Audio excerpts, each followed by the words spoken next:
ubumwe bw'abarundi niwo mushinge twubakiye ko yambo n'akazoza ku civugo ca kuno kwezi twubaka Uburundi tugize urunani. Icivugo kidusaba kuja hamwe mu runani rwubakiye ku bikorwa by'iterambere kugira ngo twubake igihugu cacu dushize hamwe.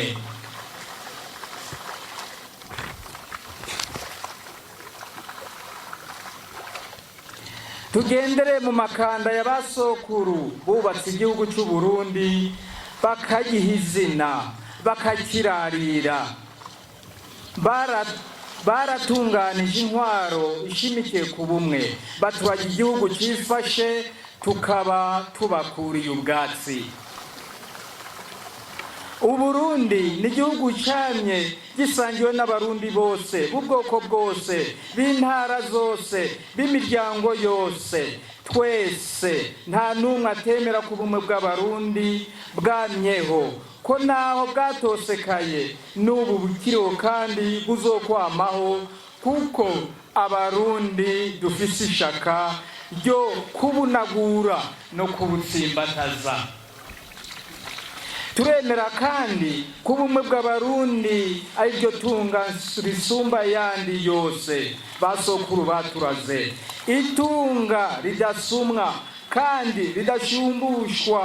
Uno munsi rero dufise ibanga rihambaye ryo kubungabunga no kurwanira iryo ragi kugira ngo natwe tuzoraga Uburundi bw'ejo, igihugu kizima cifashe kandi gishemeye.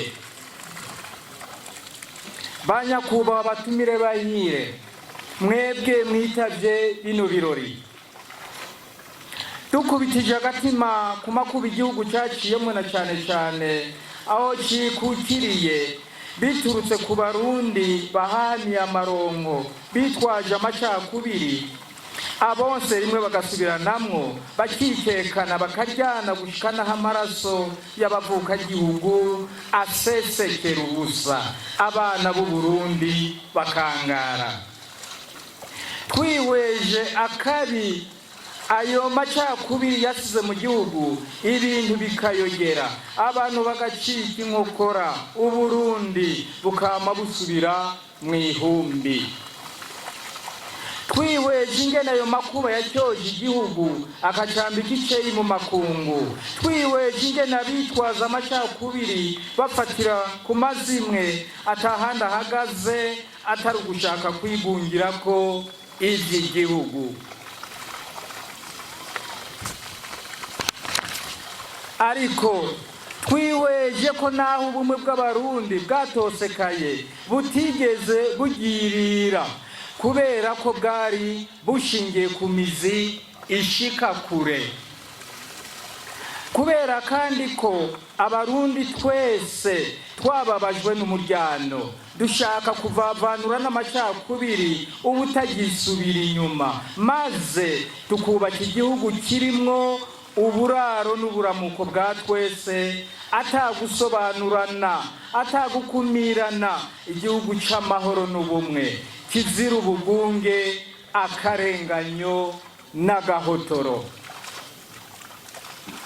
Kubera ko abarundi twese tunyotewe amahoro n'umutekano, dushaka kubaka igihugu gishingiye ku bumwe bw'abavukagihugu bose, kandi twemera ko ubumwe ariyo nkingi ntanyiganyizwa Uburundi buzokwama bushimikiyeko.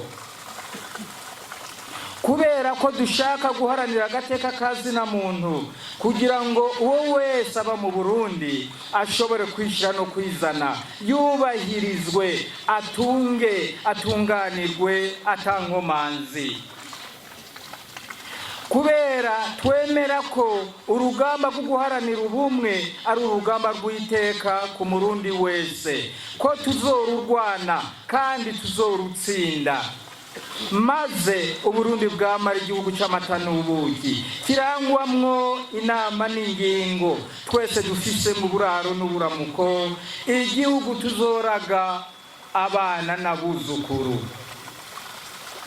Kubera ko dushaka kwifatanya n'abo bose baharanira agateka kazina muntu, tukaba kandi tutohara mu rugamba rwo kubungabunga no guharanira amahoro ku isi, nico gituma abarundi umwe wese yo kwiyemeza kugendera ubumwe muri izi ngingo zikurikira. Ingingo ya mbere, turemeza ko ubumwe bw'abarundi bwamyeho kandi buzokwamaho. Ubwa mbere, Uburundi camye ari igihugu cifashe cubatswe n'abarundi bonyene. Ubwa kabiri, abarundi bamye basangiye imico n'imigenzo. Ica gatatu, abarundi bamye babana bafashanya bashingiranira. Ubwa kane, abarundi barafatanye mu nda mu kwiganzura bakava amahanga, barongera hamwe intahe yo kwikukira. Ubwa gatanu, ubumwe bw'abarundi n'inkinzo nkuru yamye ikingira Uburundi mu makuba yose bwaciyemwo. Ingingo ya kabiri, turavavanuye n'inyifato y'amacakubiri iyaturutse hose. Ubwa mbere, dusezeranye kurwanya no gutuza ubwicanyi, kandi turahakanye guhonya abandi no kugera ingere ku yindi. Ubwa kabiri, turemeranije kudakingira ikibaba abo bose bitwaza amacakubiri afatiye ku moko, ku ntara, ku miryango n'ibindi. Ubwa gatatu, turahakanye kujaniranya. Ubwa kane, dufunditse kurandurana n'imizi ivyiyumviro byo gushigikira intwaro zishingiye ku macakubiri. Ingingo ya gatatu, twiyemeje kutabanduka ku migenzo ijanye n'ubumwe. Ubwa mbere, dusezeranye kwama twubaha kandi twubahiriza ubuzima bwa zina muntu.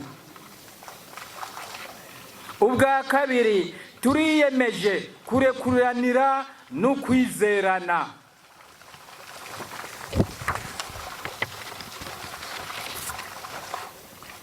Ubwa gatatu, dusezeranye kwama dushira imbere akaranga k'umurundi. Ubwa kane, dusezeranye gufata kimwe bene Burundi. Ubwa gatanu, twishinze guharanira no kubungabunga amahoro n'umutekano.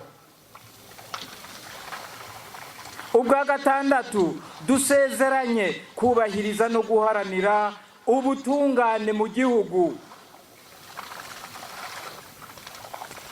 Ubwindwi, dusezeranye kwitaho n'ukwamiza imbere ineza y'igihugu. Ingingo ya kane, dusezeranye gutunganya iby'igihugu mu nzira y'ubumwe. Ubwa mbere, itunganywa ry'igihugu mu ntwaro rusangi. Ubwa kabiri, ugusonera iteka rya zina muntu. Ubwa gatatu, iterambere ry'igihugu. Ubwa kane, imico kama y'igihugu.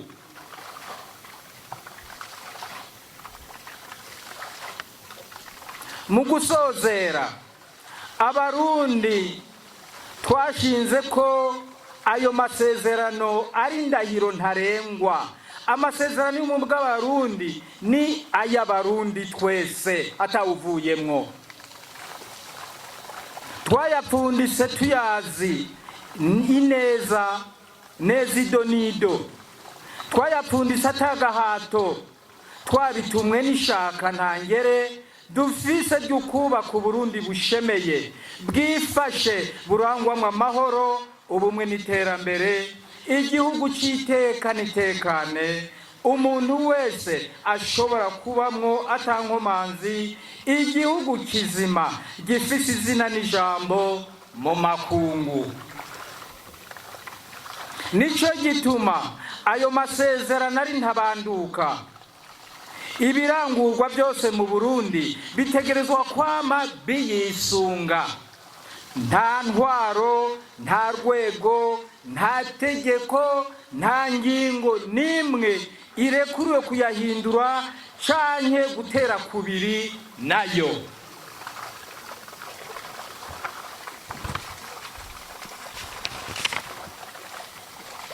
Tumenye ko amasezerano y'ubumwe bw'abarundi ari ndahiro ntarengwa. Abarundi twese twayashingiye intahe kugira ngo dutsimbataze ubumwe bwacu.